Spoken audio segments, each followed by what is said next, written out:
Hello everyone ਸਤਿ ਸ਼੍ਰੀ ਅਕਾਲ ਸਾਰਿਆਂ ਨੂੰ ਤੁਹਾਡਾ ਬਹੁਤ-ਬਹੁਤ ਸਵਾਗਤ ਹੈ ਅੱਜ ਦੀ ਕਲਾਸ 'ਚ। ਅੱਜ ਆਪਾਂ ਕਰਨ ਜਾ ਰਹੇ ਹਾਂ ਪੰਜਾਬ ਸਕੂਲ ਐਜੂਕੇਸ਼ਨ ਬੋਰਡ ਦੀ 6ਵੀਂ ਕਲਾਸ ਦੀ ਕਿਤਾਬ ਫਿਜ਼ੀਕਲ ਐਜੂਕੇਸ਼ਨ ਜਾਂ ਆਪਾਂ ਕਹਿ ਸਕਦੇ ਹਾਂ ਸਿਹਤ ਅਤੇ ਸਰੀਰਕ ਸਿੱਖਿਆ ਤੇ ਚਰਚਾ ਕਰਾਂਗੇ ਪੰਜਵੇਂ ਪਾਠ ਦੀ ਜੋ ਕਿ ਹੈਗਾ ਸੁਰੱਖਿਆ ਸਿੱਖਿਆ।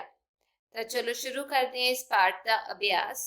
ਪਹਿਲਾ ਪ੍ਰਸ਼ਨ ਹੈਗਾ ਸੁਰੱਖਿਆ ਸਿੱਖਿਆ ਕਿਸ ਨੂੰ ਆਖਦੇ ਹਨ? ਉੱਤਰ ਸੁਰੱਖਿਆ ਸਿੱਖਿਆ ਯਾਨੀ ਸੇਫਟੀ ਐਜੂਕੇਸ਼ਨ। ਸੁਰੱਖਿਆ ਸਿੱਖਿਆ ਉਹ ਗਿਆਨ ਹੈ ਜਿਸ ਨਾਲ ਸਾਡੇ ਹਰ ਰੋਜ਼ ਦੇ ਜੀਵਨ ਵਿੱਚ ਹੋਣ ਵਾਲੀਆਂ ਦੁਰਘਟਨਾਵਾਂ ਦਾ ਪਤਾ ਚੱਲਦਾ ਹੈ। ਜੇਕਰ ਸਾਨੂੰ ਸੁਰੱਖਿਆ ਦੇ ਨਿਯਮਾਂ ਦਾ ਪਤਾ ਨਾ ਹੋਵੇ ਜਾਂ ਉਹਨਾਂ ਦਾ ਪਾਲਣ ਨਾ ਕਰੀਏ ਤਾਂ ਅਸੀਂ ਦੁਰਘਟਨਾਵਾਂ ਦਾ ਸ਼ਿਕਾਰ ਹੋ ਸਕਦੇ ਹਾਂ। ਸੁਰੱਖਿਆ ਸਿੱਖਿਆ ਉਹ ਸਿੱਖਿਆ ਹੈ ਜਿਹੜੀ ਸਾਨੂੰ ਦੁਰਘਟਨਾਵਾਂ ਤੇ ਟਕਰਾਉਣ ਤੋਂ ਬਚਾਉਂਦੀ ਹੈ। ਅੱਜ ਦੇ ਮਸ਼ੀਨੀ ਯੁੱਗ ਵਿੱਚ ਦੁਰਘਟਨਾਵਾਂ ਅਕਸਰ ਹੁੰਦੀਆਂ ਰਹਿੰਦੀਆਂ ਹਨ। ਅਖਬਾਰਾਂ ਵਿੱਚ ਹਰ ਰੋਜ਼ ਹੀ ਕਿਸੇ ਨਾ ਕਿਸੇ ਦੁਰਘਟਨਾ ਦੀ ਖਬਰ ਛਪਦੀ ਰਹਿੰਦੀ ਹੈ। ਇਸ ਲਈ ਸੁਰੱਖਿਆ ਸਿੱਖਿਆ ਦੀ ਬਹੁਤ ਹੀ ਜ਼ਿਆਦਾ ਲੋੜ ਹੈ। ਇਸ ਸਿੱਖਿਆ ਦੇ ਗਿਆਨ ਨਾਲ ਅਸੀਂ ਕਾਫੀ ਹੱਦ ਤੱਕ ਦੁਰਘਟਨਾਵਾਂ ਨੂੰ ਘੱਟ ਕਰ ਸਕਦੇ ਹਾਂ। ਜੇਕਰ ਅਸੀਂ ਸੁਰੱਖਿਆ ਸੰਬੰਧੀ ਨਿਯਮਾਂ ਦੀ ਪਾਲਣਾ ਕਰੀਏ ਤਾਂ ਕੋਈ ਕਾਰਨ ਨਹੀਂ ਕਿ ਅਸੀਂ ਦੁਰਘਟਨਾਵਾਂ ਦਾ ਸ਼ਿਕਾਰ ਬਣੀਏ। ਇਸ ਤਰ੍ਹਾਂ ਸੁਰੱਖਿਆ ਸਿੱਖਿਆ ਸਾਨੂੰ ਸੁਖੀ ਤੇ ਲੰਮਾ ਜੀਵਨ ਬਤੀਤ ਕਰਨ ਵਿੱਚ ਬਹੁਤ ਸਹਾਇਕ ਹੋ ਸਕਦੀ ਹੈ। ਦੂਜਾ ਪ੍ਰਸ਼ਨ ਸੁਰੱਖਿਆ ਸਿੱਖਿਆ ਦੀ ਕੀ ਲੋੜ ਹੈ? ਉੱਤਰ ਸੁਰੱਖਿਆ ਸਿੱਖਿਆ ਦੀ ਲੋੜ ਨੀਡ ਫॉर ਸੇਫਟੀ ਐਜੂਕੇਸ਼ਨ। ਅੱਜ ਦਾ ਯੁੱਗ ਮਸ਼ੀਨਾਂ ਦਾ ਯੁੱਗ ਹੈ। ਅੱਜ ਆਵਾਜਾਈ ਦੇ ਸਾਧਨ ਬਹੁਤ ਹੀ ਵਿਕਸਿਤ ਤੇ ਤੇਜ਼ ਹਨ। ਸੜਕਾਂ ਉੱਤੇ ਟ੍ਰੈਫਿਕ ਦੀ ਭਰਮਾਰ ਹੁੰਦੀ ਹੈ। ਇਸ ਲਈ ਹਰ ਰੋਜ਼ ਅਨੇਕਾਂ ਦੁਰਘਟਨਾਵਾਂ ਹੁੰਦੀਆਂ ਹਨ। ਕੋਈ ਅਜਿਹਾ ਦਿਨ ਨਹੀਂ ਜਾਂਦਾ ਜਦੋਂ ਕਿ ਅਖਬਾਰਾਂ ਵਿੱਚ ਕਿਸੇ ਦੁਰਘਟਨਾ ਦਾ ਸਮਾਚਾਰ ਨਾ ਛਪੇ। ਕਿਤੇ ਦੋ ਕਾਰਾਂ ਦੀ ਟੱਕਰ ਹੁੰਦੀ ਹੈ, ਕਿਤੇ ਕਾਰ ਟਰੱਕ ਨਾਲ ਟਕਰਾਉਂਦੀ ਹੈ, ਕਿਤੇ ਬੱਸ ਕਿਸੇ ਖੱਡ ਵਿੱਚ ਡਿੱਗ ਜਾਂਦੀ ਹੈ ਤੇ ਕਿਤੇ ਸਕੂਲ ਜਾਂਦਾ ਬੱਚਾ ਕਾਰ ਜਾਂ ਟਰੱਕ ਹੇਠ ਆ ਜਾਂਦਾ ਹੈ। ਇਸ ਤਰ੍ਹਾਂ ਦੀਆਂ ਦੁਰਘਟਨਾਵਾਂ ਨਾਲ ਬਹੁਤ ਸਾਰੀ ਜਾਨੀ ਤੇ ਮਾਲੀ ਨੁਕਸਾਨ ਹੁੰਦਾ ਹੈ। ਇਹਨਾਂ ਦੁਰਘਟਨਾਵਾਂ ਤੋਂ ਬਚਣ ਦਾ ਇੱਕੋ ਇੱਕ ਇਲਾਜ ਸੁਰੱਖਿਆ ਸਿੱਖਿਆ ਹੈ। ਸੁਰੱਖਿਆ ਸਿੱਖਿਆ ਦੁਆਰਾ ਸਾਨੂੰ ਅਜਿਹੇ ਨਿਯਮਾਂ ਦੀ ਜਾਣਕਾਰੀ ਹੋ ਜਾਵੇਗੀ ਜਿਨ੍ਹਾਂ ਦੀ ਪਾਲਣਾ ਕਰਕੇ ਅਸੀਂ ਦੁਰਘਟਨਾਵਾਂ ਦਾ ਸ਼ਿਕਾਰ ਨਹੀਂ ਹੋ ਸਕਦੇ।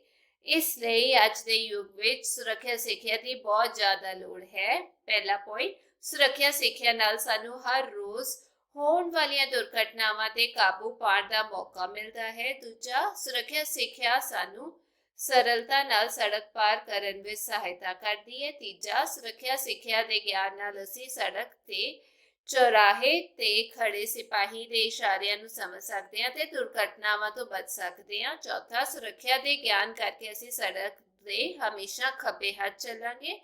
ਪੰਜਵਾਂ ਸੁਰੱਖਿਆ ਸਿੱਖਿਆ ਦੇ ਨਿਯਮਾਂ ਦੀ ਜਾਣਕਾਰੀ ਹੋਣ ਨਾਲ ਅਸੀਂ ਆਪਣੇ ਤੋਂ ਅੱਗੇ ਵਾਲੇ ਸਾਈਕਲ, ਕਾਰ, ਸਕੂਟਰ, ਰਿਕਸ਼ਾ ਆਦਿ ਦੇ ਅੱਗੇ ਹੋਣ ਤੇ ਅਸੀਂ ਉਸਦੇ ਸੱਜੇ ਪਾਸੇ ਤੋਂ ਅੱਗੇ ਨਿਕਲਾਂਗੇ।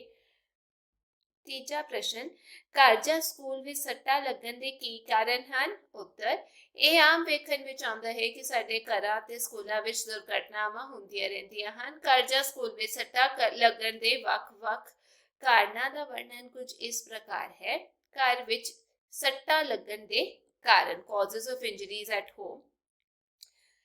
ਘਰਾਂ ਵਿੱਚ ਅਕਸਰ ਦੁਰਘਟਨਾਵਾਂ ਰਸੋਈ ਘਰ, ਗੁਸਲਖਾਨੇ, ਰਿਹਾਇਸ਼ੀ ਕਮਰਿਆਂ, ਪੌੜੀਆਂ ਜਾਂ ਵਿਹੜੇ ਵਿੱਚ ਹੁੰਦੀਆਂ ਹਨ। ਇਹਨਾਂ ਥਾਵਾਂ ਤੇ ਦੁਰਘਟਨਾਵਾਂ ਹੋਣ ਦੇ ਕਾਰਨ ਕੁਝ ਇਸ ਤਰ੍ਹਾਂ ਹਨ। ਪਹਿਲਾ ਹੈਗਾ ਰਸੋਈ ਘਰ ਵਿੱਚ ਦੁਰਘਟਨਾ ਦੇ ਕਾਰਨ ਧੂਏ ਦੇ ਨਿਕਾਸ ਦਾ ਠੀਕ ਪ੍ਰਬੰਧ ਨਾ ਹੋਣਾ, ਰੋਸ਼ਨੀ ਦਾ ਉਚਿਤ ਪ੍ਰਬੰਧ ਨਾ ਹੋਣਾ, ਰਸੋਈ ਘਰ ਦੇ ਫਰਸ਼ ਦਾ ਵਧੇਰੇ ਤਿਲਕਵਾ ਹੋਣਾ, ਰਸੋਈ ਘਰ ਵਿੱਚ ਬਿਜਲੀ ਦੀਆਂ ਤਾਰਾਂ ਲੰਘੀਆਂ ਹੋਣਾ, ਅੱਗ ਭੜਕਾਊ ਕੱਪੜੇ ਪਹਿਨ ਕੇ ਰਸੋਈ ਵਿੱਚ ਕੰਮ ਕਰਨਾ, ਰਸੋਈ ਘਰ ਦੀ ਚੰਗੀ ਤਰ੍ਹਾਂ ਸਫਾਈ ਨਾ ਹੋਣਾ, ਚਾਕੂ, ਛੁਰੀਆਂ ਆਦਿ ਚੀਜ਼ਾਂ ਦਾ ਟਿਕਾਣੇ ਤੇ ਨਾ ਪਏ ਹੋਣਾ, ਬਦਲੀਆਂ ਹੋਈਆਂ ਲੱਕੜੀਆਂ ਅਤੇ ਕੋਲਿਆਂ ਦੇ ਪ੍ਰਤੀ ਲਾਪਰਵਾਹੀ ਵਰਤਣਾ, ਮਿੱਟੀ ਦੇ ਤੇਲ ਆਦਿ ਦਾ ਠੀਕ ਥਾਂ ਤੇ ਪਿਆ ਨਾ ਹੋਣਾ, ਰਸੋਈ ਵਿੱਚ ਸਾਬਣ, ਝੂਠੇ ਭਾਂਡੇ ਆਦਿ ਦਾ ਖਿਲਰਿਆ ਹੋਣਾ। ਦੂਜਾ ਗੁਸਲਖਾਨੇ ਵਿੱਚ ਦੁਰਘਟਨਾ ਦੇ ਕਾਰਨ ਗੁਸਲਖਾਨੇ ਦੇ ਫਰਸ਼ ਤੇ ਸਾਬਣ, ਤੇਲ ਆਦਿ ਖਿਲਾਰਨਾ, ਗੁਸਲਖਾਨੇ ਦੀ ਜਗ੍ਹਾ ਤੰਗ ਹੋਣੀ, ਗੁਸਲਖਾਨੇ ਵਿੱਚ ਪਾਣੀ ਦੀ ਟੂਟੀ ਜਾਂ ਫੁਆਰੇ ਦਾ ਠੀਕ ਉਚਾਈ ਤੇ ਨਾ ਹੋਣਾ, ਗੁਸਲਖਾਨੇ ਵਿੱਚ ਬਲੇਡ, ਸੂਈ, ਪਿੰਨ, ਦਵਾਈ ਦੀ ਸ਼ੀਸ਼ੀ ਆਦਿ ਪਏ ਹੋਣਾ, ਗੁਸਲਖਾਨੇ ਵਿੱਚ ਕਿੱਲੀਆਂ ਦਾ ਠੀਕ ਥਾਂ ਤੇ ਨਾ ਲੱਗਾ ਹੋਣਾ, ਗੁਸਲਖਾਨੇ ਵਿੱਚ ਫਰਸ਼ ਉੱਤੇ ਕਾਈ ਆਦਿ ਦਾ ਜੰਮਣਾ। ਤੀਜਾ ਰਿਹਾਇਸ਼ੀ ਕਮਰੇ ਵਿੱਚ ਦੁਰਘਟਨਾ ਦੇ ਕਾਰਨ ਫਰਸ਼ ਤੇ ਬੱਚਿਆਂ ਦੇ ਖਿਡਾਣੇ ਖਿਲਰੇ ਹੋਣਾ, ਫਰਸ਼ ਤਿਲਕਵੇਂ ਹੋਣਾ, ਫਰਸ਼ ਤੇ ਵਿਛੇ ਦਰੀ ਅਤੇ ਗਲੀਚੇ ਦਾ ਮੁੜਿਆ ਹੋਣਾ, ਫਰਨੀਚਰ ਸਹੀ ਟਿਕਾਣੇ ਤੇ ਨਾ ਪਿਆ ਹੋਣਾ, ਸਿਗਰਟ ਬੀੜੀ ਆਦਿ ਦੇ ਬਲ ਦੇ ਟੁਕੜਿਆਂ ਨੂੰ ਇੱਧਰ ਉੱਧਰ ਫਰਸ਼ ਤੇ ਸੁੱਟਣਾ, ਕਮਰੇ ਵਿੱਚ ਰੋਸ਼ਨੀ ਦਾ ਠੀਕ ਪ੍ਰਬੰਧ ਨਾ ਹੋਣਾ, ਸਰਦੀਆਂ ਵਿੱਚ ਬਲਦੀ ਹੋਈ ਅੰਗੀਠੀ ਰੱਖ ਕੇ ਸੋ ਜਾਣਾ, ਤੁਰਨ ਫਿਰਨ ਵਿੱਚ ਰੁਕਾਵਟਾਂ ਦਾ ਹੋਣਾ, ਬੰਦੂਕ ਪਿਸਤੌਲ ਅਤੇ ਕਿਰਪਾਨ ਦਾ ਸਹੀ ਟਿਕਾਣੇ ਤੇ ਨਾ ਪਿਆ ਹੋਣਾ, ਬਿਸਤਰੇ ਉੱਤੇ ਕੈਂਚੀ ਚਾਕੂ ਆਦਿ ਪਏ ਹੋਣਾ। ਅਗਲਾ ਪੌੜੀਆਂ ਵਿੱਚ ਦੁਰਘਟਨਾ ਦੇ ਕਾਰਨ, ਪੌੜੀਆਂ ਵਿੱਚ ਰੋਸ਼ਨੀ ਦਾ ਠੀਕ ਪ੍ਰਬੰਧ ਨਾ ਹੋਣਾ, ਪੌੜੀਆਂ ਦਾ ਤੰਗ ਹੋਣਾ, ਪੌੜੀਆਂ ਵਿੱਚ ਚੜ੍ਹਦੇ ਉਤਰਦੇ ਸਮੇਂ ਮਜ਼ਬੂਤ ਸਹਾਰੇ ਦਾ ਨਾ ਹੋਣਾ, ਆਖਰੀ ਜਾਂ ਪਹਿਲੀ ਪੌੜੀ ਦੀ ਖਾਸ ਨਿਸ਼ਾਨੀ ਨਾ ਹੋਣਾ, ਪੌੜੀਆਂ ਵਿੱਚ ਮੰਜੇ, ਸਾਈਕਲ ਜਾਂ ਹੋਰ ਸਮਾਨ ਰੱਖਣਾ।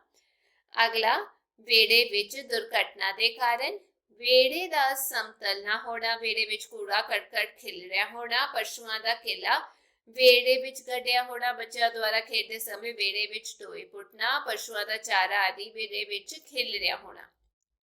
ਇਹ ਸਾਰੇ ਕਾਰਨ ਮੈਂ ਘਰ ਦੇ ਗੱਲ ਕੀਤੀ ਹੈ ਕਿੱਦਾਂ ਦੁਰਘਟਨਾ ਹੋ ਸਕਦੀ ਹੈ। ਤੁਸੀਂ ਕੁਝ ਕਾਰਨ ਹਰੇਕ ਕਮਰੇ ਦੇ ਦੇ ਸਕਦੇ ਹੋ। ਉਵੇਂ ਹੀ ਸਕੂਲ ਵਿੱਚ ਦੁਰਘਟਨਾਵਾਂ ਦੇ ਕਾਰਨ, ਦੁਰਘਟਨਾਵਾਂ ਸਿਰਫ ਘਰਾਂ ਵਿੱਚ ਹੀ ਨਹੀਂ ਹੁੰਦੀਆਂ ਬਲਕਿ ਸਕੂਲਾਂ ਵਿੱਚ ਵੀ ਹੋ ਜਾਂਦੀਆਂ ਹਨ। ਸਕੂਲਾਂ ਵਿੱਚ ਦੁਰਘਟਨਾਵਾਂ ਦੇ ਹੇਠ ਲਿਖੇ ਕਾਰਨ ਹਨ। ਪਹਿਲਾ, ਖੇਡਾਂ ਦੇ ਮੈਦਾਨ ਸਾਫ਼ ਸੁਥਰੇ ਅਤੇ ਪੱਧਰੇ ਨਾ ਹੋਣਾ, ਖੇਡ ਦੇ ਟੁੱਟੇ ਫੁੱਟੇ ਸਮਾਨ ਦਾ ਇੱਧਰ ਉੱਧਰ ਖਿਲਰੇ ਪਏ ਹੋਣਾ, ਸਕੂਲਾਂ ਦੇ ਫਰਸ਼ ਗੰਦੇ ਦਾ ਤਿਲਕਦੇ ਹੋਣਾ, ਬੱਚਿਆਂ ਦੁਆਰਾ ਕੇਲੇ ਸੰਤਰੇ ਆਦਿ ਦੇ ਛਿਲਕੇ ਇੱਧਰ ਉੱਧਰ ਸੁੱਟਣਾ, ਸਕੂਲਾਂ ਦੇ ਪਿਸ਼ਾਬਖਾਨਿਆਂ ਵਿੱਚ ਤਿਲਕਣ ਹੋਣਾ, ਖੇਡ ਵਿੱਚ ਅਨਾੜੀ ਖਿਡਾਰੀਆਂ ਦਾ ਹਿੱਸਾ ਲੈਣਾ, ਖੇਡਾਂ ਦੀ ਟ੍ਰੇਨਿੰਗ ਟ੍ਰੇਨਡ ਅਧਿਆਪਕਾਂ ਦੁਆਰਾ ਨਾ ਦੇਣਾ।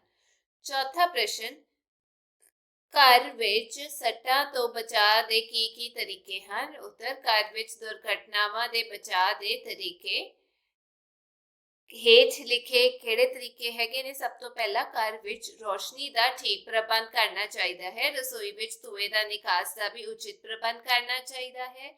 ਘਰ ਵਿੱਚ ਬਿਜਲੀ ਦੀਆਂ ਤਾਰਾਂ ਨੰਗੀਆਂ ਨਹੀਂ ਰੱਖਣੀਆਂ ਚਾਹੀਦੀਆਂ। ਕਮਰਿਆਂ ਦੇ ਫਰਸ਼ ਦੀ ਖੂਬ ਚੰਗੀ ਤਰ੍ਹਾਂ ਸਫਾਈ ਰੱਖਣੀ ਚਾਹੀਦੀ ਹੈ। ਗੁਸਲਖਾਨੇ ਦੇ ਫਰਸ਼ ਤੇ ਕਾਈ ਨਹੀਂ ਜੰਮੀ ਹੋਣੀ ਚਾਹੀਦੀ। ਘਰ ਵਿੱਚ ਸਾਰਾ ਸਮਾਨ ਠੀਕ ਟਿਕਾਣੇ ਤੇ ਰੱਖਣਾ ਚਾਹੀਦਾ ਹੈ। ਫਰਸ਼ ਉੱਤੇ ਚਾਕੂ, ਕੈਂਚੀ ਆਦਿ ਨਹੀਂ ਰੱਖਣਾ ਚਾਹੀਦਾ। ਇਹਨਾਂ ਨੂੰ ਵਰਤਣ ਤੋਂ ਬਾਅਦ ਕਿਸੇ ਉੱਚੀ ਥਾਂ ਤੇ ਰੱਖ ਦੇਣਾ ਚਾਹੀਦਾ ਹੈ। ਰਸੋਈ ਵਿੱਚ ਅੱਗ ਭੜਕਾਊ ਕੱਪੜੇ ਪਾ ਕੇ ਕੰਮ ਨਹੀਂ ਕਰਨਾ ਚਾਹੀਦਾ। ਸਿਗਰਟ ਅਤੇ ਬੀੜੀਆਂ ਦੇ ਬਲਦੇ ਹੋਏ ਟੁੱਟੇ ਫਰਸ਼ ਤੇ ਇੱਧਰ ਉੱਧਰ ਨਹੀਂ ਸੁੱਟਣੇ ਚਾਹੀਦੇ। ਸਰਦੀਆਂ ਵਿੱਚ ਬਲਦੀ ਹੋਈ ਅੰਗੀਠੀ ਨੂੰ ਕਮਰੇ ਵਿੱਚ ਰੱਖ ਕੇ ਨਹੀਂ ਸੌਣਾ ਚਾਹੀਦਾ। ਪੌੜੀਆਂ ਵਿੱਚ ਮੰਜੇ, ਸਾਈਕਲ ਆਦਿ ਸਮਾਨ ਨਹੀਂ ਰੱਖਣਾ ਚਾਹੀਦਾ। ਪੌੜੀਆਂ ਵਿੱਚ ਚੜ੍ਹਨ ਜਾਂ ਉਤਰਨ ਲਈ ਮਜ਼ਬੂਤ ਸਹਾਰੇ ਹੋਣੇ ਚਾਹੀਦੇ ਹਨ। ਘਰ ਦਾ ਵਿਹੜਾ ਸਾਫ਼ ਸੁਥਰਾ ਅਤੇ ਪੱਧਰਾ ਹੋਣਾ ਚਾਹੀਦਾ ਹੈ। ਪਸ਼ੂਆਂ ਦਾ ਚਾਰਾ ਤੇ ਹੋਰ ਸਮਾਨ ਵਿਹੜੇ ਵਿੱਚ ਖਿਲਰਿਆ ਨਹੀਂ ਹੋਣਾ ਚਾਹੀਦਾ। ਘਰ ਦਾ ਸਾਰਾ ਫਰਨੀਚਰ ਟਿਕਾਣੇ ਸਿਰ ਪਿਆ ਹੋਣਾ ਚਾਹੀਦਾ ਹੈ। ਅੱਗੇ ਪੰਜਵਾਂ ਪ੍ਰਸ਼ਨ, ਸੁਰੱਖਿਆ ਸਿੱਖਿਆ ਦੀ ਜ਼ਿੰਮੇਵਾਰੀ ਕਿਸ ਦੀ ਹੈ? ਸੁਰੱਖਿਆ ਸਿੱਖਿਆ ਦੀ ਜ਼ਿੰਮੇਵਾਰੀ ਕਿਸੇ ਇੱਕ ਵਿਅਕਤੀ ਜਾਂ ਸੰਸਥਾ ਦੀ ਨਹੀਂ ਹੈ। ਇਹ ਤਾਂ ਮਾਪਿਆਂ, ਅਧਿਆਪਕਾਂ, ਨਗਰਪਾਲਿਕਾ, ਸਰਕਾਰ ਅਤੇ ਸਮਾਜ ਦੀ ਸਾਂਝੀ ਜ਼ਿੰਮੇਵਾਰੀ ਹੈ। ਘਰ ਨੂੰ ਮੁੱਢਲੀ ਪਾਠਸ਼ਾਲਾ ਕਿਹਾ ਜਾਂਦਾ ਹੈ। ਬੱਚਾ ਆਪਣਾ ਵਧੇਰੇ ਸਮਾਂ ਘਰ ਵਿੱਚ ਬਤੀਤ ਕਰਦਾ ਹੈ। ਇਸ ਲਈ ਮਾਤਾ ਪਿਤਾ ਦੀ ਜ਼ਿੰਮੇਵਾਰੀ ਹੈ ਕਿ ਉਹ ਆਪਣੇ ਬੱਚਿਆਂ ਨੂੰ ਸੁਰੱਖਿਆ ਸੰਬੰਧੀ ਗਿਆਨ ਦੇਣ। ਇਸ ਨਾਲ ਬੱਚੇ ਦੁਰਘਟਨਾਵਾਂ ਦਾ ਸ਼ਿਕਾਰ ਨਹੀਂ ਹੋਣਗੇ। ਘਰ ਤੋਂ ਬਾਅਦ ਸਕੂਲ ਅਜਿਹੀ ਜਗ੍ਹਾ ਹੈ ਜਿੱਥੇ ਬੱਚਾ 5-6 ਘੰਟੇ ਬਤੀਤ ਕਰਦਾ ਹੈ। ਸਕੂਲ ਵਿੱਚ ਅਧਿਆਪਕਾਂ ਦਾ ਫਰਜ਼ ਹੈ ਕਿ ਉਹ ਬੱਚਿਆਂ ਨੂੰ ਸੁਰੱਖਿਆ ਸਿੱਖਿਆ ਦੇਣ ਤਾਂ ਜੋ ਉਹ ਸਕੂਲ ਆਉਂਦੇ ਜਾਂਦੇ ਹੋਏ ਜਾਂ ਮੈਦਾਨ ਵਿੱਚ ਖੇਡਦੇ ਹੋਏ ਕਿਸੇ ਦੁਰਘਟਨਾ ਦਾ ਸ਼ਿਕਾਰ ਨਾ ਹੋਣ। ਇਸੇ ਤਰ੍ਹਾਂ ਨਗਰਪਾਲਿਕਾ ਅਤੇ ਸਰਕਾਰ ਦੀ ਵੀ ਜ਼ਿੰਮੇਵਾਰੀ ਬਣਦੀ ਹੈ ਕਿ ਉਹ ਲੋਕਾਂ ਨੂੰ ਸੁਰੱਖਿਆ ਸੰਬੰਧੀ ਜਾਣਕਾਰੀ ਦੇਵੇ। ਇਸ ਨਾਲ ਹਰ ਰੋਜ਼ ਹੋਣ ਵਾਲੀਆਂ ਦੁਰਘਟਨਾਵਾਂ ਵਿੱਚ ਕਮੀ ਆਵੇਗੀ ਤੇ ਲੋਕ ਲੰਬੀ ਜ਼ਿੰਦਗੀ ਗੁਜ਼ਾਰ ਸਕਣਗੇ। 6ਵਾਂ ਪ੍ਰਸ਼ਨ, ਸੁਰੱਖਿਆ ਲਈ ਕਿਹੜੇ-ਕਿਹੜੇ ਅਦਾਰੇ ਸਹਾਇਕ ਹੋ ਸਕਦੇ ਹਨ ਤੇ ਕਿਵੇਂ? ਸੁਰੱਖਿਆ ਲਈ ਸਹਾਇਕ ਅਦਾਰੇ ਸੁਰੱਖਿਆ ਲਈ ਹੇਠ ਲਿਖੇ ਅਦਾਰੇ ਸਹਾਇਤਾ ਪ੍ਰਦਾਨ ਕਰ ਸਕਦੇ ਹਨ। ਪਹਿਲਾ, ਸਕੂਲ ਅਤੇ ਕਾਲਜ। ਸਕੂਲਾਂ ਅਤੇ ਕਾਲਜਾਂ ਵਿੱਚ ਵੀ ਅਧਿਆਪਕਾਂ ਨੂੰ ਵਿਦਿਆਰਥੀਆਂ ਨੂੰ ਸੁਰੱਖਿਆ ਦੇ ਨਿਯਮਾਂ ਬਾਰੇ ਜਾਣਕਾਰੀ ਦੇਣੀ ਚਾਹੀਦੀ ਹੈ। ਦੂਜਾ, ਨਗਰਪਾਲਿਕਾ। ਨਗਰਪਾਲਿਕਾ ਨੂੰ ਵੀ ਸਿਨੇਮੇ, ਸਲਾਈਡਾਂ ਅਤੇ ਨੁਮਾਇਸ਼ਾਂ ਦੁਆਰਾ ਸੁਰੱਖਿਆ ਸੰਬੰਧੀ ਨਿਯਮਾਂ ਦਾ ਪ੍ਰਚਾਰ ਕਰਨਾ ਚਾਹੀਦਾ ਹੈ। ਤੀਜਾ, ਸਮਾਜ ਵੀ ਸੁਰੱਖਿਆ ਲਈ ਸਹਾਇਕ ਹੋ ਸਕਦਾ ਹੈ। ਸਮਾਜ ਨੂੰ ਲੋਕਾਂ ਨੂੰ ਸੁਰੱਖਿਆ ਸੰਬੰਧੀ ਕਰਤੱਵਾਂ ਦੀ ਜਾਣਕਾਰੀ ਦੇਣੀ ਚਾਹੀਦੀ ਹੈ। ਲੋਕਾਂ ਨੂੰ ਇਸ ਗੱਲ ਦਾ ਪਤਾ ਹੋਣਾ ਚਾਹੀਦਾ ਹੈ ਕਿ ਸੜਕਾਂ, ਗਲੀਆਂ ਆਦਿ ਵਿੱਚ ਛਿਲਕੇ ਨਾ ਸੁੱਟਣ। ਜੇਕਰ ਸੜਕ ਤੇ ਕੋਈ ਰੁਕਾਵਟ ਹੋਵੇ ਤਾਂ ਉਸ ਨੂੰ ਹਟਾਉਣ ਦੀ ਕੋਸ਼ਿਸ਼ ਕਰਨ। ਚੌਥਾ, ਸਰਕਾਰ ਵੀ ਲੋਕਾਂ ਦੀ ਸੁਰੱਖਿਆ ਵਿੱਚ ਬਹੁਤ ਜ਼ਿਆਦਾ ਸਹਾਇਤਾ ਕਰ ਸਕਦੀ ਹੈ। ਸਰਕਾਰ ਨੂੰ ਪੈਦਲ ਚੱਲਣ ਵਾਲਿਆਂ ਲਈ ਸੜਕ ਤੇ ਫੁੱਟਪਾਥ ਬਣਾਉਣੇ ਚਾਹੀਦੇ ਹਨ। ਸੜਕਾਂ ਅਤੇ ਗਲੀਆਂ ਵਿੱਚ ਰੋਸ਼ਨੀ ਦਾ ਪ੍ਰਬੰਧ ਕਰਨਾ ਚਾਹੀਦਾ ਹੈ। ਲੋਕਾਂ ਨੂੰ ਟ੍ਰੈਫਿਕ ਦੇ ਨਿਯਮਾਂ ਬਾਰੇ ਜਾਣਕਾਰੀ ਦੇਣੀ ਚਾਹੀਦੀ ਹੈ। ਟ੍ਰੈਫਿਕ ਨੂੰ ਕਾਬੂ ਕਰਨ ਲਈ ਜਾਂ ਕਾਬੂ ਰੱਖਣ ਲਈ ਹਰ ਚੌਕ ਵਿੱਚ ਸਿਪਾਹੀ ਜਾਂ ਟ੍ਰੈਫਿਕ ਲਾਈਟ ਦਾ ਪ੍ਰਬੰਧ ਕਰਨਾ ਚਾਹੀਦਾ ਹੈ। 7ਵਾਂ ਪ੍ਰਸ਼ਨ ਹੈ, ਜ਼ਹਿਰੀਲੀ ਗੈਸ ਤੋਂ ਹੋਣ ਵਾਲੇ ਨੁਕਸਾਨ ਲਿਖੋ। ਉੱਤਰ, ਜ਼ਹਿਰੀਲੀ ਗੈਸ ਦੇ ਲੀਕ ਹੋਣ ਤੇ ਸਾਡੀ ਜ਼ਿੰਦਗੀ ਖਤਰੇ ਵਿੱਚ ਪੈ ਸਕਦੀ ਹੈ। ਕਈ ਵਾਰ ਅਸੀਂ ਪੱਥਰ ਦੀ ਅੰਗੀਠੀ ਆਦਿ ਬਾਲ ਕੇ ਆਪਣੇ ਸੌਣ ਵਾਲੇ ਕਮਰੇ ਵਿੱਚ ਰੱਖ ਕੇ ਸੋ ਜਾਂਦੇ ਹਾਂ ਤੇ ਇਹ ਅੰਗੀਠੀ ਪੱਥਰ ਦੇ ਕੋਲਿਆਂ ਦੀ ਹੁੰਦੀ ਹੈ। ਸਰਦੀ ਦੇ ਕਾਰਨ ਦਰਵਾਜ਼ੇ ਅਤੇ ਖਿੜਕੀਆਂ ਵੀ ਬੰਦ ਕਰ ਲੈਂਦੇ ਹਾਂ, ਜਿਸ ਕਾਰਨ ਕਮਰੇ ਵਿੱਚ ਆਕਸੀਜਨ ਦੀ ਮਾਤਰਾ ਘਟ ਜਾਂਦੀ ਹੈ, ਜਿਸ ਨਾਲ ਸਾਹ ਲੈਣਾ ਔਖਾ ਹੋ ਜਾਂਦਾ ਹੈ ਤੇ ਸਾਡਾ ਜੀਵਨ ਵੀ ਖਤਰੇ ਵਿੱਚ ਪੈ ਜਾਂਦਾ ਹੈ। ਬਚਾਓ ਕੀ ਹੈ? ਸੌਣ ਵਾਲਾ ਕਮਰਾ ਹਵਾਦਾਰ ਹੋਣਾ ਚਾਹੀਦਾ ਹੈ। ਕਮਰੇ ਵਿੱਚ ਤਾਜ਼ੀ ਹਵਾ ਦਾ ਖਾਸ ਇੰਤਜ਼ਾਮ ਹੋਣਾ ਚਾਹੀਦਾ ਹੈ, ਜਿਸ ਨਾਲ ਤਾਜ਼ੀ ਹਵਾ ਕਮਰੇ ਵਿੱਚ ਆਉਂਦੀ ਰਹੇ ਅਤੇ ਗੰਦੀ ਹਵਾ ਬਾਹਰ ਨਿਕਲਦੀ ਰਹੇ ਅਤੇ ਕਮਰੇ ਵਿੱਚ ਆਕਸੀਜਨ ਦੀ ਮਾਤਰਾ ਪੂਰੀ ਰਹੇ। ਤੇ ਇਹ ਸੀਗੀ ਅੱਜ ਦੀ ਕਲਾਸ। ਮੈਂ ਉਮੀਦ ਕਰਦੀ ਹਾਂ ਤੁਹਾਨੂੰ ਅੱਜ ਦੀ ਕਲਾਸ ਦੇ ਪਾਠ ਦੇ ਪ੍ਰਸ਼ਨ ਉੱਤਰ ਸਮਝ ਆ ਗਏ ਹੋਣਗੇ। ਜੇ ਵੀਡੀਓ ਵਧੀਆ ਲੱਗੀ ਤਾਂ ਚੈਨਲ ਨੂੰ ਲਾਈਕ, ਸ਼ੇਅਰ, ਸਬਸਕ੍ਰਾਈਬ ਜ਼ਰੂਰ ਕਰਿਓ। ਆਪਾਂ ਫਿਰ ਮਿਲਾਂਗੇ। Till then, take care, bye bye.